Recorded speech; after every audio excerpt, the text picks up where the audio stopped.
When I come into schools, I start the conversation around food because it's something that everybody can relate to. What foods get cooked at home? What kind of things do you like to enjoy on your birthday? What's your special dish?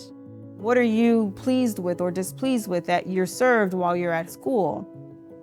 That's exactly where this work lives, in those relationships, in those conversations.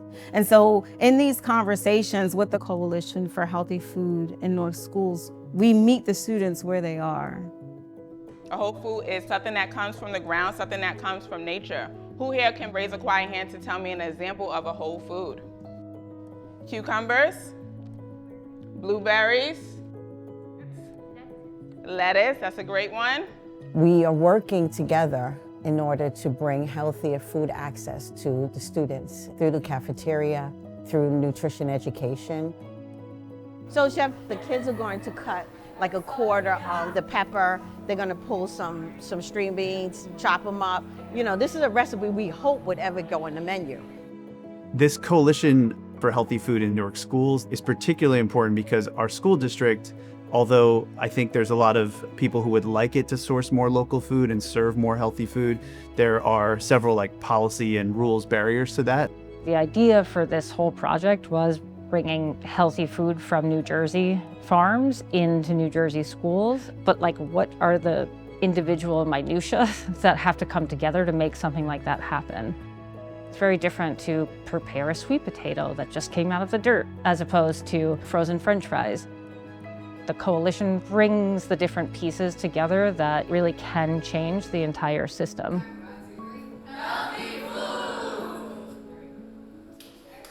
So the Coalition got its legs back in 2023, identifying the needs, the gaps, making sure that the development of this coalition was what the city needed, and understanding who the right partners would be, that we're considering the whole student in this conversation, not just the kid at school, but what's happening at home. Newark has a lot of food deserts. I mean, there are locations where you need transportation to get fresh produce. A lot of students here live in apartments, live in places with not too big of a yard, or there's not too many green spaces.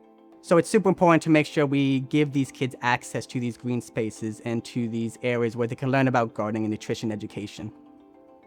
We focus on empowering schools and our students to really take ownership of their school garden, making sure that they're involved in the everyday planning of it, getting out and shoveling the soil, planting the seeds, harvesting and actually tasting what is being grown in that garden, all by the students.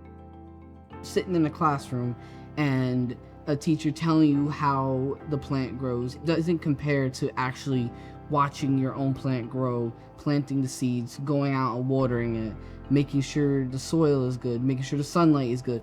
It is completely different. Our program is having a cooking lab with students, learning through their science class a little bit more about fruits and vegetables and how to cook them and impact their food with them. And then being able to see where our food corps service member is able to bring the garden into the cafeteria and into the kitchen.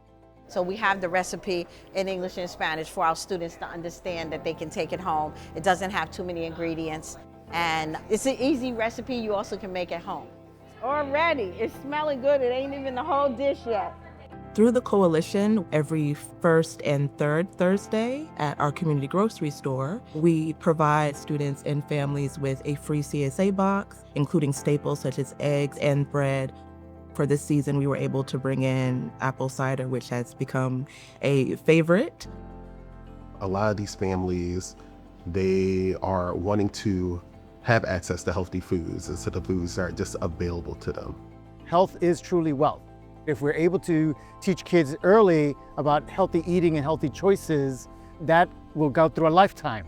We've seen entire generations really come through the store. People have been exposed to different fruits and vegetables. People are sharing recipes and really looking forward to coming in. It's become a social gathering space in a way.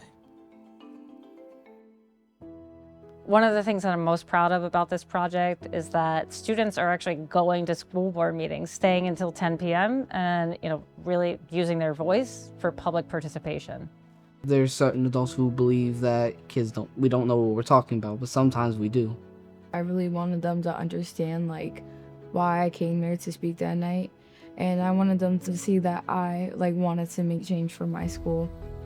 With our snacks, our student-led nutrition advisory councils, the students identified that they wanted to see more ethnicity and diversity in their food offerings. And that was heard by the district. The students then received the following year Taco Tuesday. So they got to see the result of themselves advocating for change. And not only did it affect the students of the snack, but it affected all the students in the district because it is on the district menu. Those are huge changes. The work that we've done in 3 years, you don't often see done with these collaborative efforts where you're pulling in other organizations. People are starting to listen and understand what the message is and what the mission is of the coalition. And I think as a funder, I'm interested in supporting organizations that really take care of their people, and I've seen this organization really grow in that way. I think it's really investing in good partners that are community-based, but then encouraging those partners to be working with young people, just always thinking about what is the future pipeline. There's all these different pieces that the coalition is putting together to make sure that all the schools that want this type of program and want to give students a voice have that support through various different entities. Working individually, not a lot could get done. But working with this coalition, ultimately we're all going in the same direction. And I think that's where we are now. We have moved forward from the 4 years that I came here just to work with one group. What I would like to see for the future of the program is to continue to be able to pivot and be able to meet the needs of the community. To be able to uplift student voices continuously, whatever that looks like, and to be able to foster relationships that provide a constant seat at the table for our students to be able to move forward in the decisions that they make, not just for themselves, but the students that come behind them.